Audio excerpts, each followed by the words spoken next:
After 70, 1 out of every 3 people will hit the ground this year. Not from a disease, not from a vascular emergency, from walking, the thing you've done every single day of your life. And there's one mechanical adjustment, something you can change in the next 48 hours that cuts that risk nearly in half. Here's what nobody explains. When researchers study people who fall repeatedly after 70, they don't find weak muscles first. They don't find inner ear problems first. They find a pattern, a specific pattern in how the foot makes contact with the ground. It's so subtle that neither the person nor their family ever notices it until the fall happens.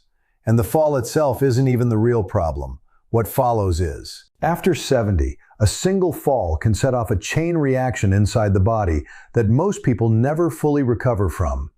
Not because bones are fragile, although they can be, because of a mechanism that involves the nervous system, the immune response, and something that happens to muscle tissue within 72 hours of lying still. That mechanism is what makes this topic worth every second of your attention.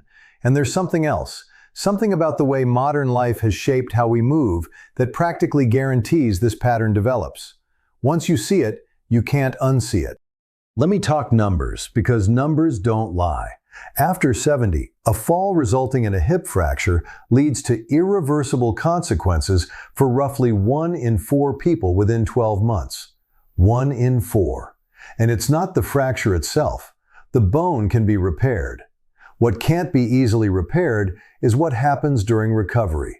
When a person is immobilized, even for 72 hours, the body begins breaking down muscle at a rate of up to 1.5% per day.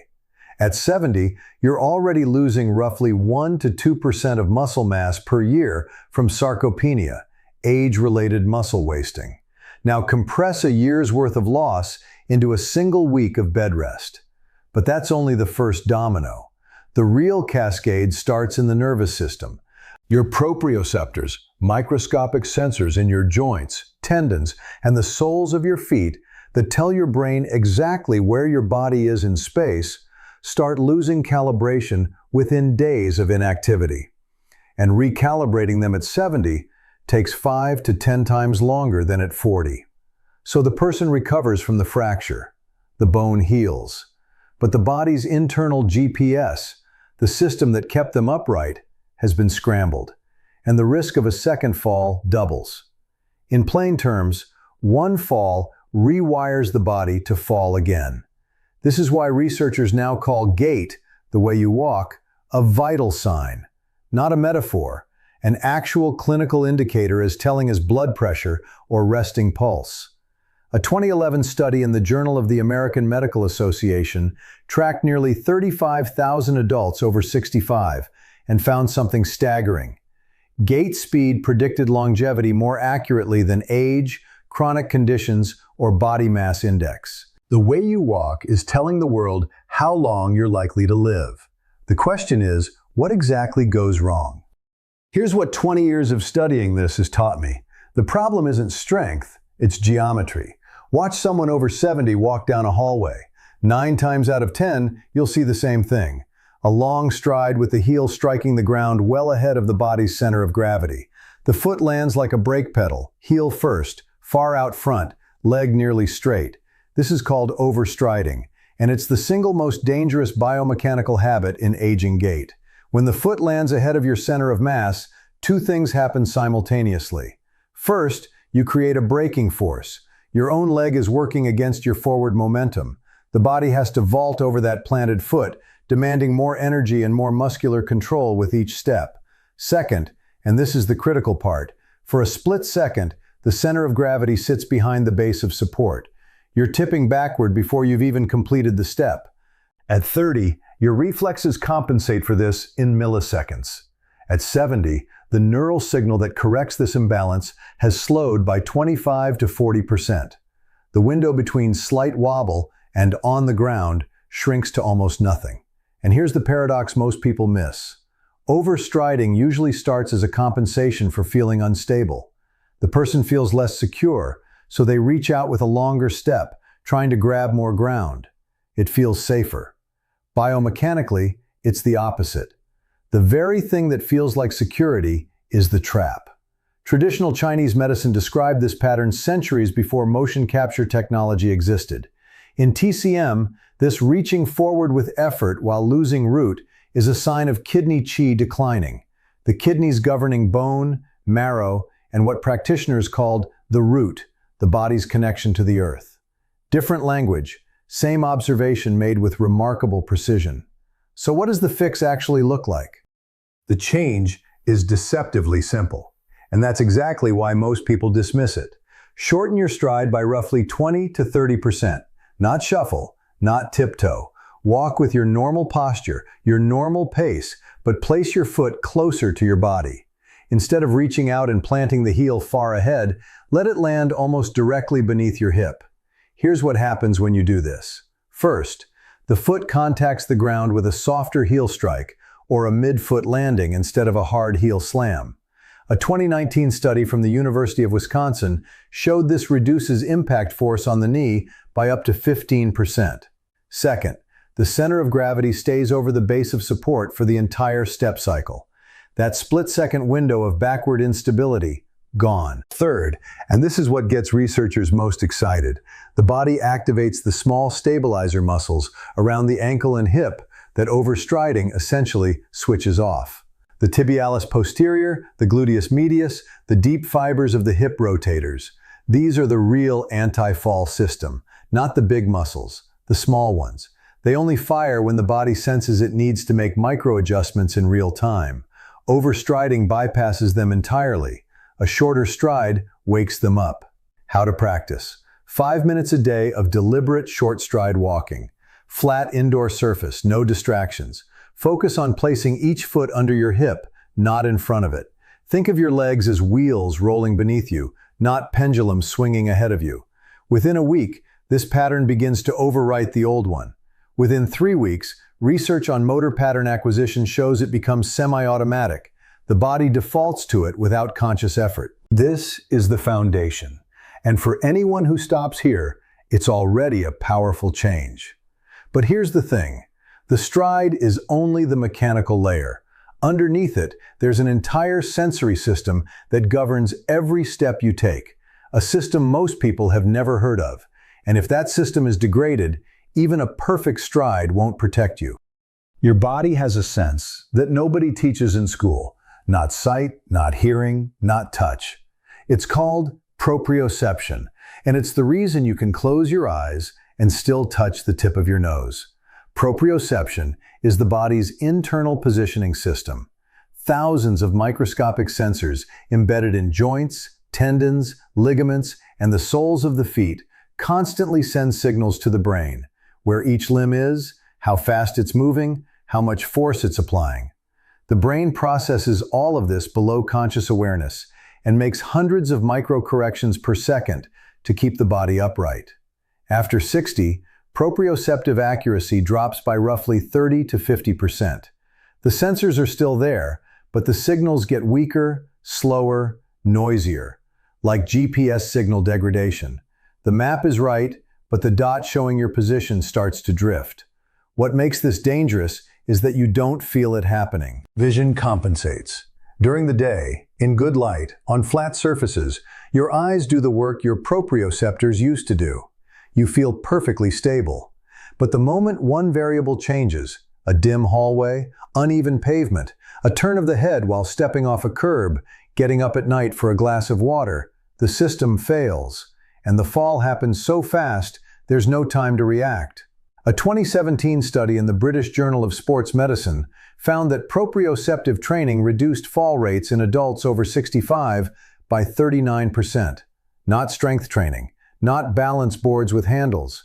Targeted proprioceptive work, exercises that force the body to recalibrate those internal sensors. Chinese medicine has a remarkable parallel. The kidney meridian begins at a point on the sole of the foot called Yongquan, bubbling spring. It's the lowest acupuncture point on the body, and TCM practitioners have stimulated it for centuries to strengthen what they described as the body's root. Modern research now shows that stimulating the sole of the foot measurably improves proprioceptive feedback in older adults. Same insight, different millennium. 3 exercises, no equipment, 5 minutes a day. This is the recalibration protocol. 1. Single leg standing. Hold a chair for safety. Lift one foot just 2 inches off the ground. Hold for 20 seconds. Switch sides. When this becomes comfortable, close your eyes. That single change removes visual compensation and forces proprioceptors to work without backup. Start with 10 seconds, eyes closed. Build to 30. 2. Heel-to-toe line walking. Place one foot directly in front of the other, heel touching toes, and walk in a straight line for 10 steps. This narrows the base of support and demands constant micro-adjustments from the ankle stabilizers. Twice daily. 3.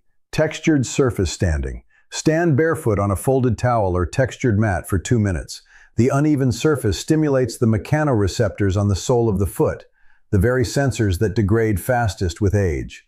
This is the simplest way to send a clear signal to your nervous system. Wake up, recalibrate, pay attention to the ground.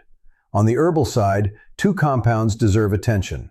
Astragalus, huang in Chinese medicine, has demonstrated neuroprotective effects in studies, supporting nerve signal transmission.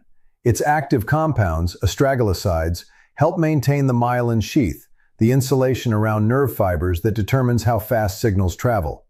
Study dosages range from 500 to 1,000 milligrams of standardized extract daily. 2. Lion's mane mushroom, Hericium erinaceus. Its compounds, hericinones and erinosines, stimulate nerve growth factor production. A 2009 study in Japan showed measurable improvements in cognitive function and neural connectivity in adults over 50, taking 750 milligrams 3 times daily for 16 weeks. Both support the neural pathways proprioception depends on. Not a replacement for exercise, an amplifier. But there's one thing that most sources won't mention, a habit so common, so everyday, that almost nobody questions it, and it quietly dismantles everything you've just learned. The stride correction, the exercises, every proprioceptive gain, and it has nothing to do with movement itself. Footwear, specifically, thick-soled, cushioned, rigid shoes.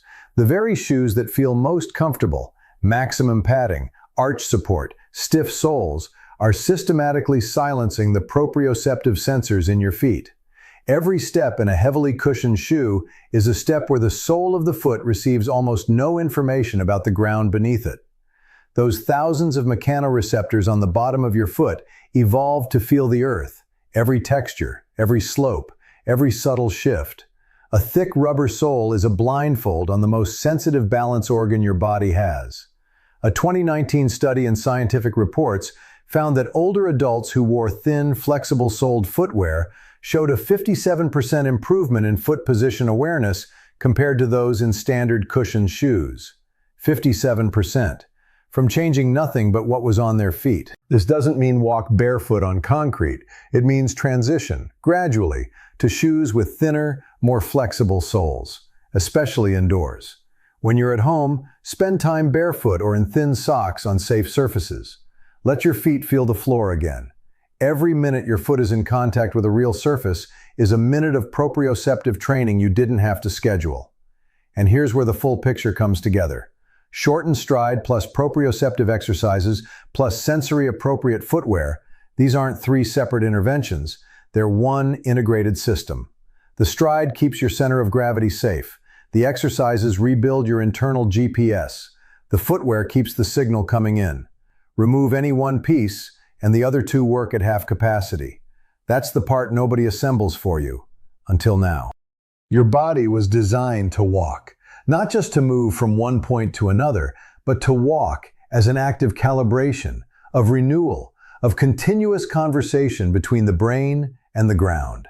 After 70, that system doesn't break, it drifts, slowly, quietly, without any announcement, until one uneven curb, one dim hallway, one split-second lapse closes the window. But drift can be reversed, not with heroic effort, not with expensive equipment, with 5 minutes of targeted work, a shorter step, and the willingness to let your feet feel the earth again. Remember what this comes down to, the way modern life shaped your walk, the cushioned shoes, the flat surfaces, the long, careless stride. That was the pattern set against you. Now you know what it is. and you know exactly how to break it. In 20 years of studying how the body ages, I keep returning to the same truth. The most powerful interventions are almost never complicated. They're precise. 1 degree of correction, applied daily, compounds into a completely different trajectory. Your body already knows how to do this. It's known since the day you took your first step. All you're doing now is reminding it. Walk shorter, feel more, stay upright. That's the blueprint.